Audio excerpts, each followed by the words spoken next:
Olive divine healing ministries வழங்கும் புத்துயிர் நிகழ்ச்சிக்கு உங்களை அன்புடன் அழைக்கின்றேன். ஹெப்ரோன் விஷன் நேயர்கள் அனைவருக்கும் ஆண்டவராகிய இயேசு கிறிஸ்துவின் நாமத்தில் என் அன்பின் வாழ்த்துக்கள். இந்த நாளிலும் நாம் தேவனுடைய சமூகத்திலே தியானிக்கப் போகிறதான வேத வார்த்தை, நீ விரும்புகிறபடி உனக்கு ஆக கடவது. இந்த வார்த்தையை நாம் தியானிக்கும் என்பதாக தேவ சமூகத்தில் நம்முடைய கண்களை மூடி தலைகளை தாழ்த்தி நாம் ஜெபிப்போம். எங்களை நேசிக்கின்ற பரலோக பிதாவே, உம்முடைய திருப்பாதத்தில் வந்திருக்கின்றோம் தகப்பனே. உம்முடைய வார்த்தைகள் எங்களுக்கு ஆவியாயும் ஜீவனாயும் எங்களை உயிர்ப்பிக்கிறதாயும் காணப்பட வேண்டும் தகப்பனே. உம்முடைய வார்த்தைகளினால் நாங்கள் பிழைப்பூட்டப்படத்தக்கதாக நாங்கள் பிழைக்கும்படியாய் கிருபை செய்வீராக.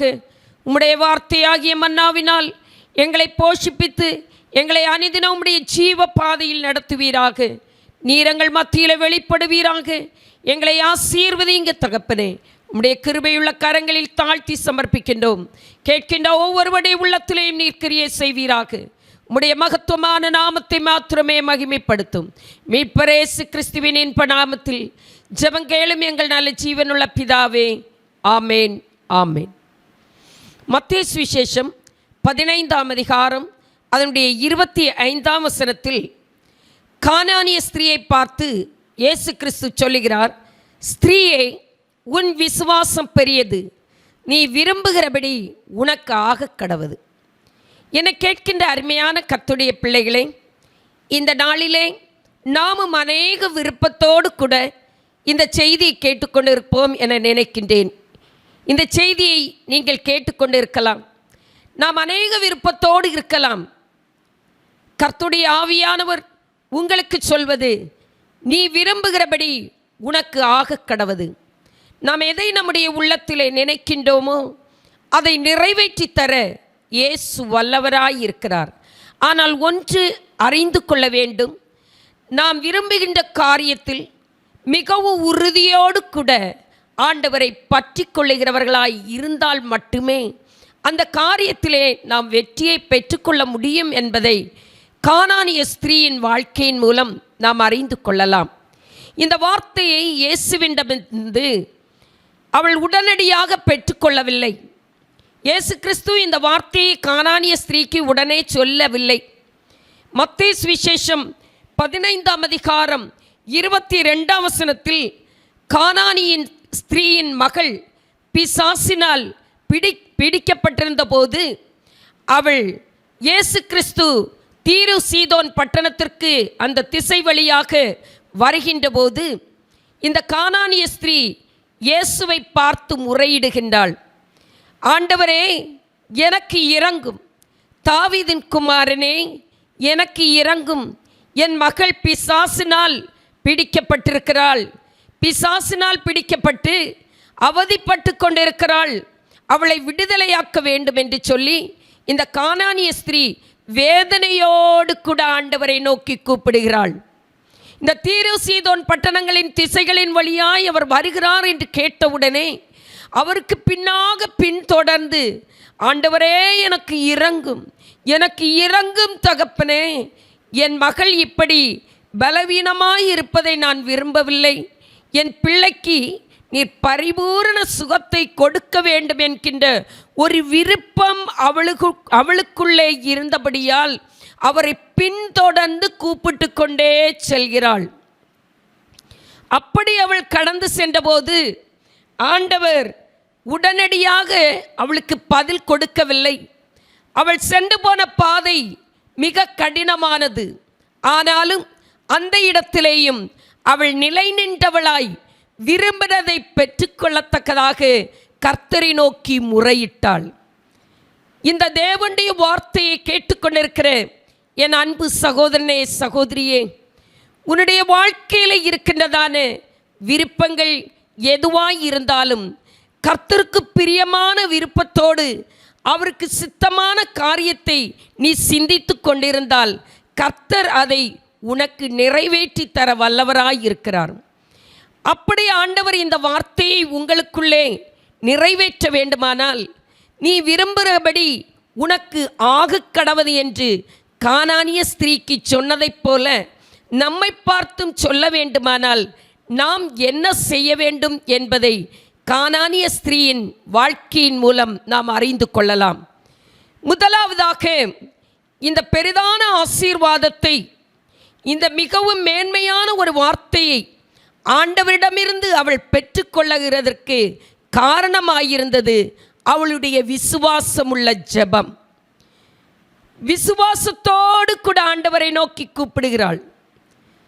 முதலாவதாக அவள் செய்தது அதுதான்.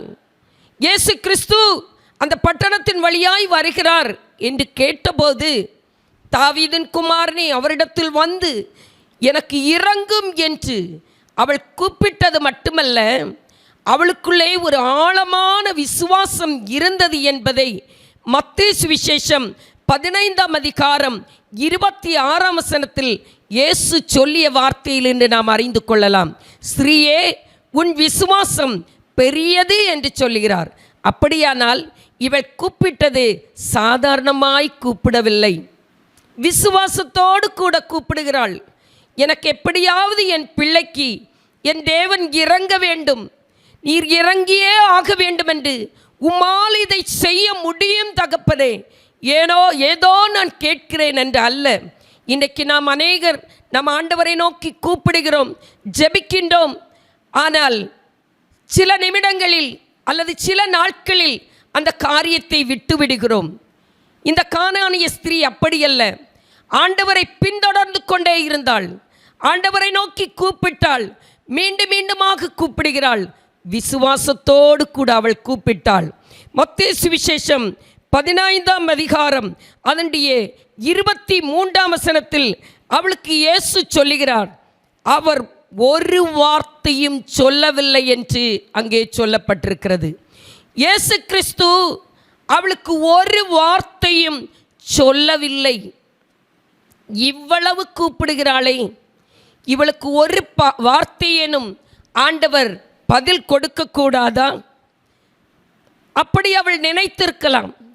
கானானிய ஸ்திரீ என்று சொல்லுகின்ற போது அவர்கள் மிகவும் அழகானவர்கள், மிகவும் டேலண்டட், மிகவும் திறமை வாய்ந்தவர்கள். இப்படிப்பட்ட ஒரு கானானிய ஸ்திரீ மிகவும் மிகவும் ஏங்கி தவித்தவளாய் இயேசுவை நோக்கி முறையிடுகின்ற போது இயேசுவிடமிருந்து ஒரு பதிலும் வரவில்லை, ஒரு வார்த்தையும் அவர் சொல்லவில்லை என்று அங்கே சொல்லப்பட்டிருக்கிறது. கிறிஸ்துவுக்குள் பிரியமானவர்களே, நாமும் இன்றைக்கு அநேக காரியங்களை ஆண்டவரிடத்திலே கேட்கின்றோம். ஆனால் உடனடியாக நமக்கு பதில் வருவதில்லை. உடனே நமக்கு அதற்கென்று மறு உத்தரவு ஆண்டவர் சொல்வதில்லை. ஒரு வார்த்தை கூட ஆண்டவரிடத்திலிருந்து பதில் வருவதில்லை. அப்படியானால் நாம் சோர்ந்து போகக்கூடாது. சங்கீதக்காரனாகிய தாவீது சொல்லுகின்றார், ஆண்டவரே, நீர் கேளாதவர் போல் மௌனமாயிராதையும். நீர் கேளாதவர் போல் மௌனமாயிருந்தால் நான் குழியில் இறங்குகிறவர்களுக்கு ஒப்பாவேன். நீர் கேளாதவர் போல் மௌனமாயிராதையும் ஆண்டவரே, நான் கேட்கிற காரியத்திற்கு எனக்கு நீர் பதில் சொல்ல வேண்டும் தகப்பனே என்று சங்கீதக்காரனாகிய தாவீது கர்த்தரை நோக்கி கூப்பிடுகின்றார்.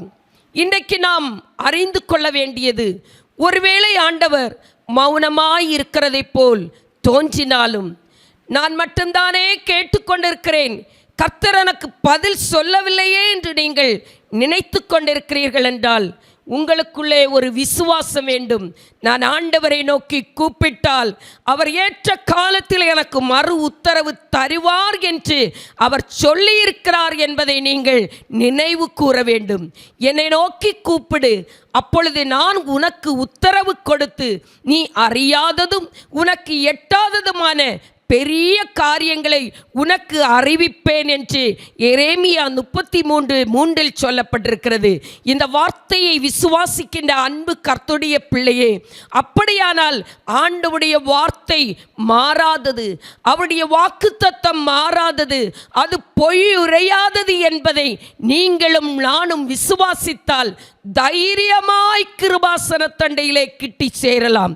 அவர் ஒருவேளை மௌனமாய் இருக்கிறவர் போல நம் வாழ்க்கையிலே தோன்றலாம்.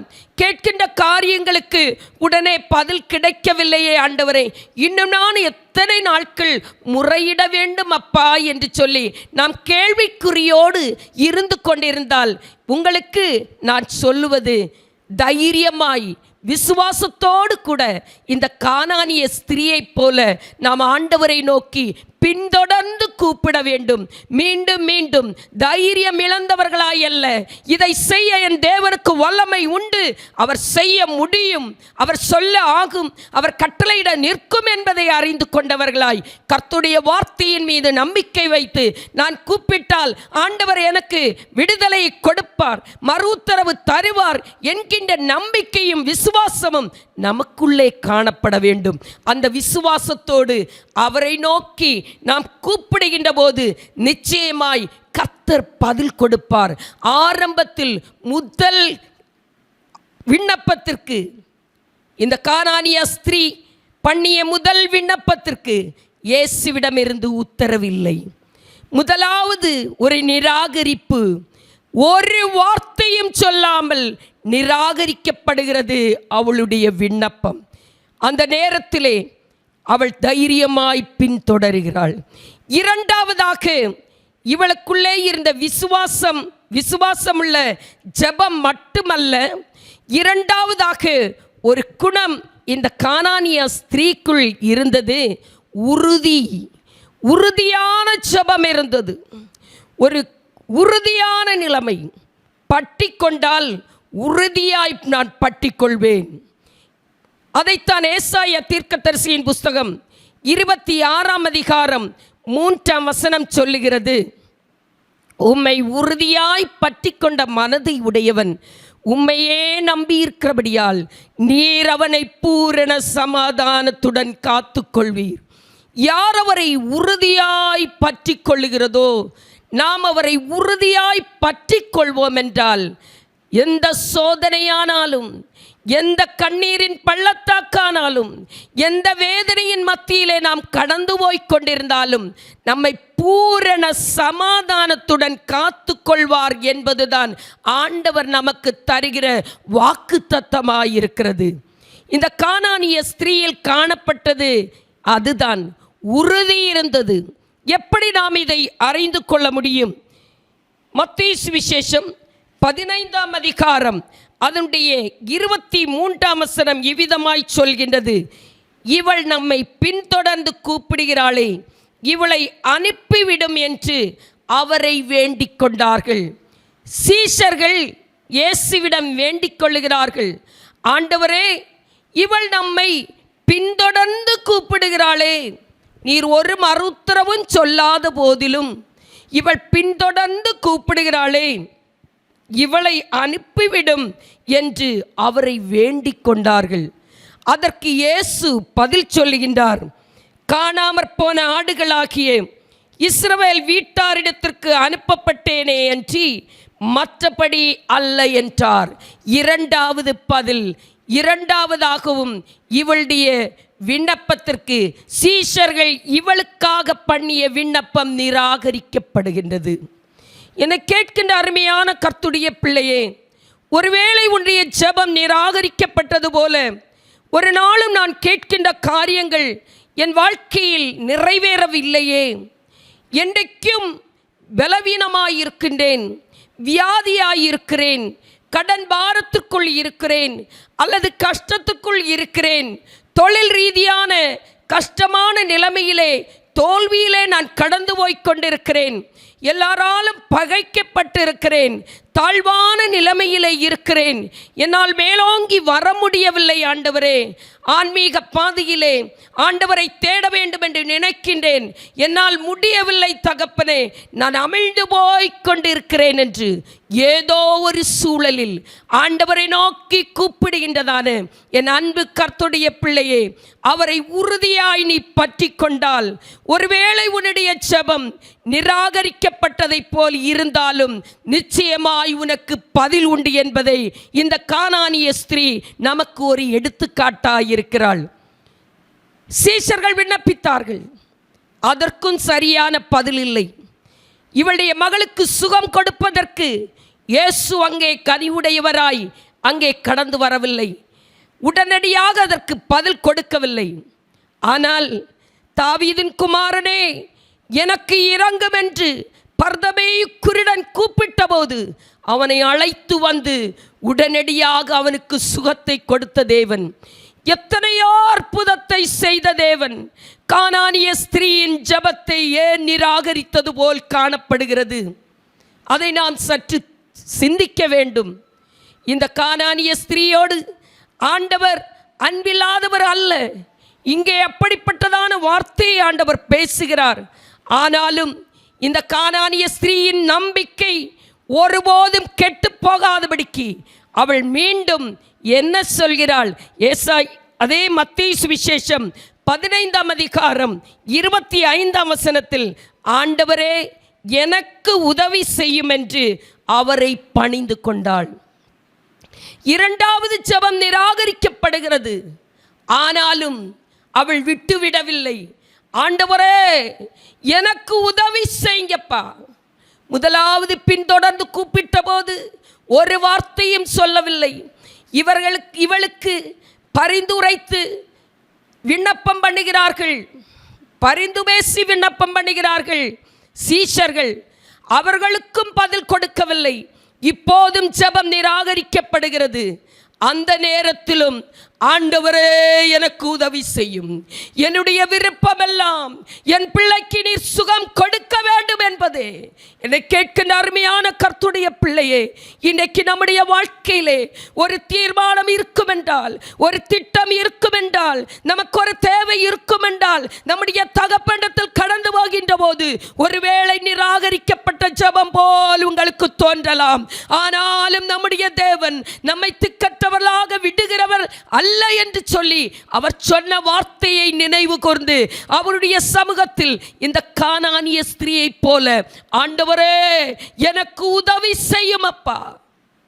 காணாமற் போன இஸ்ரவேல் வீட்டாரிடத்திற்கு வந்தேனை தவிர வேறு அல்ல என்று சொன்னாலும் இவள் விடுகிறதாக இல்லை. அவரை உறுதியாய் பற்றி கொண்டாள். ரூத்து செய்தது என்ன? மாமியார் சொல்லுகிறார், நீ போகலாம், உன் சகோதரி போய்விட்டாள். அந்த மோவாபிய ஸ்திரீயைப் போல நீயும் போய்விடு, உன் கணவனும் இல்லை, நகோமியுடைய கணவனும் அந்த இடத்தில் இல்லாமல் மரித்து போகிறார். இவள் சொல்லுகிறாள், நீயும் போய்விடு, நீ உன் தேசத்திலே இருந்து விடு, உன் சகோதரியோடு கூட நீ போ, நான் எருசலேமுக்கு போகிறேன் என்று சொன்னபோது ரூத் உறுதியாய் மாமியாரை பற்றி கொண்டாள். நீர் சொல்வது போல் செய்ய மாட்டேன் என்று சொல்லி அவள் தீர்மானத்தோடு கூட, நீர் போகுமிடத்தில் நானும் போவேன், நீ தங்குமிடத்தில் நானும் தங்குவேன், உம்முடைய ஜனம் என்னுடைய ஜனம், உம்முடைய தேவன் என்னுடைய தேவன், நீர் மரணம் அடையும் இடத்தில் நானும் மரணம் அடைவேன், மரணமே இல்லாமல் வேறொன்றும் என்னை பிரிப்பதில்லை என்று ஒரு உறுதியுடன் கூட தன் மாமியாரை பற்றி கொண்டாள். நடந்தது என்ன? பெரிய ஆசீர்வாதத்தை சுதந்தரித்துக் கொள்கிறாள். இயேசுவின் வம்ச வரலாற்றிலேயே அவள் இடம்பெற்றவளாய் காணப்படுகிறாள். ஹல்லேலூயா, ஹல்லேலூயா, ஹல்லேலூயா. கர்த்தர் எவ்வளவு பெரியவர்!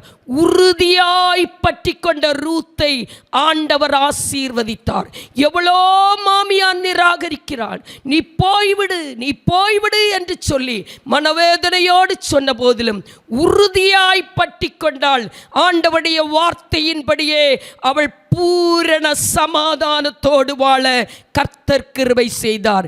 என்னை கேட்கின்ற அருமையான தேவச்சனமே, இந்த நாளிலே நாமும் கூட ஆண்டவரை நோக்கி நிராகரிக்கப்பட்ட ஜெபம் போல் தோன்றினாலும் தாவீது ஒரு இடத்திலே ஜெபிக்கிறார். சங்கீதம் 118:25 கர்த்தாவே ரட்சியும், கர்த்தாவே காரியத்தை வாய்க்க பண்ணும் என்று.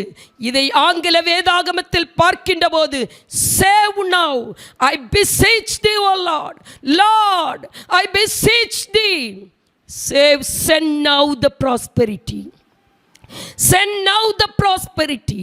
இப்பொழுதே எனக்கு செழிப்பை கட்டளையிடும். I beseech thee, O Lord.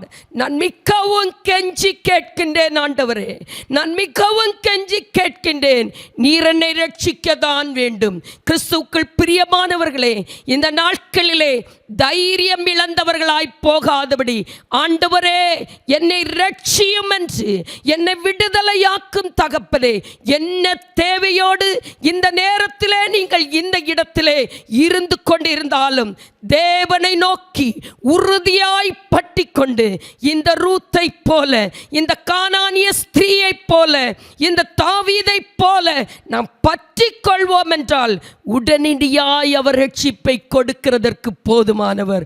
ஹல்லேலூயா, ஹல்லேலூயா. நம்முடைய ஆத்துமாவில் பலன் தந்து நம்மை தைரியப்படுத்துகிறவராயிருக்கிறார். எனவே அன்பு தேவஜனமே, நாம் சோர்ந்து போக வேண்டாம்.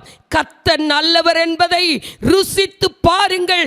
அவர் மேல் நம்பிக்கையாயிருக்கிற மனுஷன் பாக்கியவான் என்று வேதம் சொல்லுகின்றபடியே நீங்கள் ருசித்து பார்க்கும்படியாய் நீங்கள் கடந்து போகிற பாதையாயிருக்கலாம். கர்த்தர் நல்லவர் என்பதை ருசித்து பார்க்கும்படியாய் ஒருவேளை இந்த கசப்பான அனுபவத்தினூடே நீங்கள் கடந்து செல்லும்படியாய் ஆண்டவர் அனுமதித்திருக்கலாம். உங்களுடைய ஜெபங்கள் நிராகரிக்கப்பட்டது போல் இருக்கலாம். ஆனால் ஒன்று புரிந்து கொள்ளுங்கள், அவர் இரக்கத்தில் ஐஸ்வர்யமுள்ள தேவன், இரக்கத்தில் ஐஸ்வர்யமுள்ள தேவன். அவர் கேளாதவர் போல் மௌனமாய் இருப்பதாக தோன்றலாம், ஆனால் உண்மையில் இல்லை. நம்பிக்கையோடு இருக்கிற மக்கள் வெட்கப்பட்டு போகாதபடிக்கு பதில் செய்யும்படியாய் அவர் இறங்கி வருகிற தேவனாய் இருக்கிறார். இதோ ரட்சிக்க கூடாதபடிக்கு கர்த்தருடைய கை குறுகி போகவில்லை, கேட்க கூடாதபடிக்கு அவருடைய செவி மந்தமாகவும் இல்லை. கானானிய ஸ்திரீயின் ஜெபத்தை கேட்க கூடாதபடிக்கு அவருடைய செவி மந்தமாகவில்லை. அவளுக்கு சுகம், அவளுடைய மகளுக்கு சுகம் கொடுக்காதபடிக்கு அவருடைய கை குறுகி போகவில்லை. அவர் சுகம் கொடுக்க வல்லமையுள்ளவராய் இருக்கிறார். என கேட்கின்ற அன்பு தேவச்சனமே, விசுவாசமுள்ள ஜெபம் பிணியாளியை ரட்சிக்கும் என்பதை நாம் அறிந்து கொள்ள முடிகிறது. இந்த கானானிய ஸ்திரீயின் குணாதிசயங்களில் ஒன்று விசுவாசமுள்ள ஜெபம், இரண்டாவதாக உறுதியான ஜெபம். உறுதியாய் அவரை பற்றிக்கொண்டு ஜெபம் நிராகரிக்கப்பட்டது போல் காணப்பட்டாலும் அவள் சோர்ந்து போகாமல் அவரை பின்தொடர்ந்து கூப்பிடுகிறவளாய் காணப்பட்டாள். மூன்றாவது குணாதிசயம் என்னவென்றால் தாழ்மையோடு கூட விண்ணப்பம் பண்ணினாள். ஹல்லேலூயா, ஹல்லேலூயா. தாழ்மையின் குணம் இந்த கானானிய ஸ்திரீக்கு இருந்தது. மூன்றாவதாகவும் இவள் ஆண்டவரை நோக்கி கூப்பிடுகின்ற போது கர்த்தர் சொல்லிய பதில் எது தெரியுமா? மத்தேயு சுவிசேஷம் 15ஆம் அதிகாரம் 26ஆம் வசனத்தில் அவர் அவளை பார்த்து, பிள்ளைகளின் அப்பத்தை எடுத்து நாய்க்குட்டிகளுக்கு போடுகிறது நல்லதல்ல என்றார். பிள்ளைகளின் அப்பத்தை எடுத்து நாய்க்குட்டிகளுக்கு போடுகிறது நல்லதல்ல என்றார். நாய்க்குட்டிக்கு போல நாய்க்குட்டிக்கு ஒப்பிட்டு பேசுகிறார். ஆனாலும் இந்த கானானிய ஸ்திரீ சொன்ன பதில், ஆண்டவரே, பிள்ளைகள் நாய்க்குட்டிகள் எஜமானின் மேஜையின் கீழிருந்து விழும் துணிக்கைகளை தின்னும் அல்லவா என்று சொன்னாள். ஹல்லேலூயா. உங்களுடைய வாழ்க்கையில ஒரு தாழ்மையின் குணம் இருக்கும் என்றால் ஆண்டவர் நம்மை பார்க்கிறவர், உள்ளத்தை காண்கின்ற தேவன். நிராகரிக்கப்பட்ட ஜெபம் போல் தோன்றுகின்ற போது ஆண்டவருக்கு விரோதமாய் முறுமுறுக்கிறவர்களாக அல்ல, ஆண்டவரே இதை பெற்றுக்கொள்வதற்கு நான் தகுதி இல்லை தான் தகப்பனே, நான் கேட்கின்ற காரியங்களை உரிமையோடு சுதந்திரித்துக் கொள்வதற்கு நான் தகுதி இல்லை தான் அப்பா, ஆனாலும் உம்முடைய கிருபை என்னோடு கூட இருக்கின்ற போது நான் விரும்புகிற காரியம் வாய்க்கும்படி செய்ய நீர் போதுமானவர் என்பதை என்று கானானிய ஸ்திரீ அறிந்து கொண்டதைப் போல நாம் அறிந்து கொள்ள வேண்டும். இவள் அந்த நம்பிக்கையில் தான் தாழ்மையோடு சொல்லுகிறாள். ஆண்டவருக்கு எதிர்த்து ஒன்றும் பேசவில்லை. இயேசுவிடம், ஆண்டவரே, மேஜையின் கீழிருந்து விழும் துணிக்கைகளை நான் நாய்க்குட்டி என்றால், ஆண்டவரே, அந்த துணிக்கையை அந்த நாய்க்குட்டிகள் தின்னுமே தகப்பனே. அதன் அர்த்தம் என்ன? அப்படியானால் இந்த உதவியையாவது எனக்கு செய்யுங்கப்பா, என்னுடைய விருப்பத்தை நீ நிறைவேற்ற வேண்டுமே ஆண்டவரே என்று சொல்லி கண்ணீரோடு கூட சொல்லுகிறாள். அவளுடைய வேதனையை அறிந்த தேவன் இந்த வார்த்தையை கேட்ட பொழுதுதான் சொல்லுகிறாள், ஸ்திரீயே, உன் விசுவாசம் பெரிது, நீ விரும்புகிறபடி உனக்கு ஆக கடவது. 3 முறை அவளுடைய ஜெபம் நிராகரிக்கப்பட்டது. ஆனாலும் தைரியமுள்ளவளாய், விசுவாசமுள்ளவளாய், உறுதி உள்ளவளாய், தாழ்மை உள்ளவளாய், தன்னுடைய காரியம் நிறைவேறத்தக்கதாக அவள் பின்தொடர்ந்து ஆண்டவரை கூப்பிட்டு கொண்டிருந்தாள். அவருக்கு தாழ்மையான பதிலை கொடுத்தாள். கர்த்தர் அற்புதத்தை செய்தார். அப்பொழுதுதான் ஆண்டவர் சொல்லுகிறார், உன் விசுவாசம் பெரியது, நீ விரும்புகிறபடி உனக்கு ஆக கடவது. அந்நேரமே அவள் மகள் ஆரோக்கியமானாள். அந்நேரமே, எப்பொழுது தாழ்மையோடு கூட ஆண்டவருடைய சமூகத்திலே விண்ணப்பம் பண்ணினாளோ அந்நேரமே அவளுடைய மகள் ஆரோக்கியமானாள். கிறிஸ்துவுக்குள் பிரியமானவர்களே, பெருமையுள்ளவர்களுக்கு தேவன் எதிர்த்து நிற்கிறார். தாழ்மையுள்ளவர்களுக்கோ கிருபை அளிக்கிற தேவனாயிருக்கிறார். ஒருவேளை உங்களுக்கு விசுவாசம் இருக்கலாம், உறுதி இருக்கலாம், நம்பிக்கை இருக்கலாம். ஆனால் தாழ்மை இல்லை என்றால் எத்தனையோ இடங்களிலே ஆசீர்வாதங்கள் கன்னியர்களாய் போகிறதற்கு ஏதுவாகும். சூழல்களிலே, எப்படிப்பட்ட சூழ்நிலைகளிலேயும் ஆண்டவருக்கு முன்னே நம்மை தாழ்த்துகின்ற போது கர்த்தர் நம்மை உயர்த்துகிறவராயிருக்கிறார். நம்முடைய தாழ்வில் நம்மை நினைத்தவரை துதியுங்கள், அவர் கிருபை என்றுமுள்ளது என்று பக்தனாகிய தாவீது 136 சங்கீதம் 25 வசனத்திலே சொல்லுகிறார். நம்முடைய தாழ்வில் அவர் நம்மை நினைக்கிறவராயிருக்கிறார்.